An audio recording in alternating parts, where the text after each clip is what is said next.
Kamareddy municipal chairperson పై కాంగ్రెస్ కౌన్సిలర్ల అవిశ్వాసం నెగ్గింది. బల పరీక్షలో మున్సిపల్ చైర్పర్సన్ నిట్టు జాహ్నవి ఓటమి పాలయ్యారు. గోవా క్యాంప్ నుంచి నేరుగా మున్సిపల్ కార్యాలయానికి చేరుకున్న కౌన్సిలర్లు బల పరీక్షలో పాల్గొన్నారు. మొత్తంగా చూస్తే మున్సిపాలిటీలో 49 మంది కౌన్సిలర్లకు గాను కాంగ్రెస్ కు 27 మంది సభ్యులున్నారు. బీఆర్ఎస్ నుంచి మరో 9 మంది కాంగ్రెస్ సభ్యులు అవిశ్వాసానికి మద్దతిచ్చారు.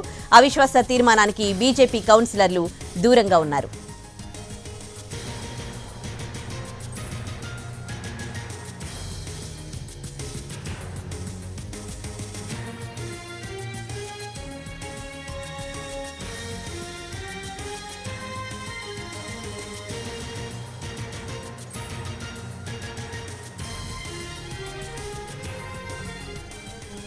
కామారెడ్డి మున్సిపల్ చైర్పర్సన్ పై కాంగ్రెస్ కౌన్సిలర్ల అవిశ్వాసం నెగ్గింది. బల పరీక్షలో మున్సిపల్ చైర్పర్సన్ నిట్టు జాహ్నవి ఓటమి పాలయ్యారు.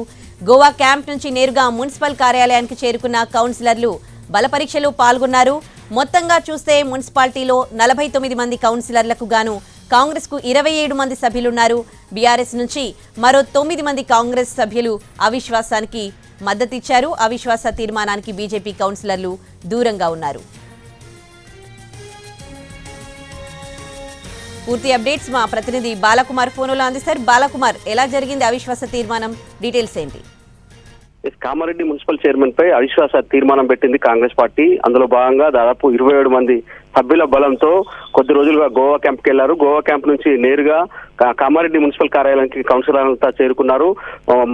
మాజీ మంత్రి ప్రభుత్వ సలహాదారు షబ్బీర్ అలీ నేతృత్వంలో కౌన్సిలర్లంతా కూడా అవిశ్వాస తీర్మానానికి సిద్ధమయ్యారు. ప్రక్రియ కొద్దిసేపటి క్రితం ప్రారంభమైంది. కాంగ్రెస్ పార్టీకి సంబంధించిన 27 మంది సభ్యులతో పాటు 10 మంది కాంగ్రెస్ బీఆర్ఎస్ అసంతృప్త కౌన్సిలర్లు కూడా అవిశ్వాసానికి మద్దతు పలికారు. ప్రస్తుతం అయితే ప్రక్రియ ఇంకా కొనసాగుతుంది. మరి కాసేపట్లోనే కామారెడ్డి మున్సిపల్ పీఠం కాంగ్రెస్ వశం కానుంది.